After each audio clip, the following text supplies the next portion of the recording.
یہ آپ نے جو بات کی نا کہ انسان جلد باز ہے، اس پہ مجھے قرآن کی ایک آیت بھی یاد ہے. اللہ سبحانہ و تعالیٰ نے انسان کی نیچر بتائی ہے.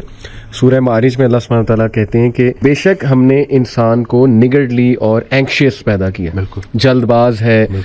جب خیر آتی ہے تو آپے سے باہر ہو جاتا ہے، اور جب کوئی ڈیفیکلٹی آتی ہے تب پینک ہو جاتا ہے. بالکل الا المصلین ایکسیپٹ دوز ہو آفر. سبحان اللہ. یعنی اللہ نے سلوشن بھی ساتھ بتا دیا کہ نہیں، نماز تمہاری ان چیزوں کو چیک کرے گی. سبحان اللہ. سجدہ کرو اللہ کے آگے، اور وہی آپ کی علی بات ہے کہ یقین.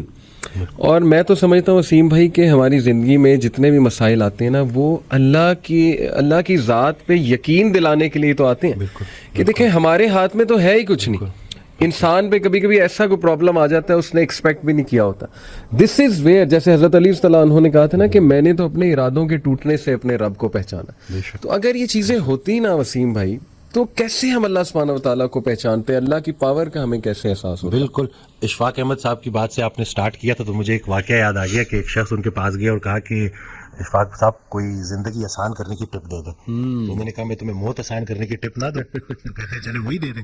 اگر تم اپنی موت آسان کرنا چاہتے ہو تو جاؤ کسی کی زندگی آسان کر دو. اللہ. تو جو اللہ کا کام کرنے والے ہوتے ہیں وہ گلہ نہیں کرتے، وہ شکر کرتے ہیں اور لوگوں کے کام آتے ہیں. وہ سارے کام جو ہے نا وہ اللہ پہ نہیں ڈالنے، اللہ کے بہت سارے کام ہیں جو ہم نے کرنے ہیں. اور دوسرا یہ کہ خواہشات، یہ جو دنیاوی خواہشات ہیں، یہ جو فانی چیزوں کی محبت ہے، آپ کو جیتے جی فانی کر دیتی ہیں. اور یہ جتنا کچھ بھی ہے نا، وہ ایک شعر ہے کہ تیرے سوا کروں پسند کیا تیری کائنات میں، دونوں جہاں کی نعمتیں قیمت بندگی نہیں. تو اللہ جو ہے نا اس کو ہم نے کسی چیز، کسی لالچ سے ہٹ کے صرف اللہ کیونکہ عبادت کے لائق ہے اور اللہ خالق ہے، اور ہم نے اپنے حالات کو نہیں دیکھنا، بس ہم نے ماننا ہے. امیر انسان اگر اللہ سے دور ہے تو امیری اس کے لیے آزمائش ہے، غریب انسان اگر اللہ سے دور ہے تو غریبی اس کے لیے آزمائش ہے. بلکہ وہ ایک آڈیو میں ارشاد فرماتے ہیں کہ جو غریب ہے نا وہ بھی غنی ہو سکتا ہے. وہ غریب غنی ہے جس کی امیر کے مال پہ نظر نہیں ہے. تو اب وہ دیکھیں نا کہ کتنا آسان ہے ہمارے لیے نا.